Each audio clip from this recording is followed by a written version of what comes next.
Hello friends, 18வது மக்களவைத் தேர்தல் April 19ஆம் தேதி வெள்ளிக்கிழமை நடைபெறுதுங்க. அனைவரும் 18 வயது நிரம்பிய அனைவரும் தவறாமல் வாக்களித்து ஜனநாயக கடமையை நிறைவேற்றுங்க.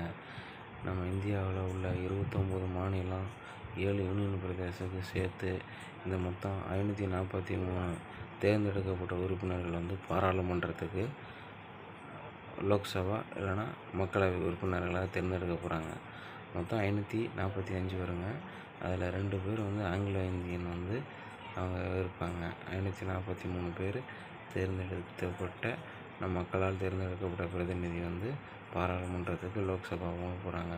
அதில் தமிழகத்தில் மொத்தம் 39, பாண்டிச்சேரியோடு ஒன்று சேர்த்து மொத்தம் 40 நடக்குதுங்க. தமிழகத்தில் சட்டமன்றத்தோட எண்ணிக்கை, உறுப்பினரோட எண்ணிக்கை 234. ஏன்னா பார்லிமெண்ட்டுக்கு லோக்சபா தேர்தலுக்கு 6 சட்டமன்ற தொகுதியை சேர்ந்தது ஒரு பாராளுமன்ற தொகுதி. அதனால் மொத்தம் 39 இருக்கு இல்லைங்களா, 39 × 6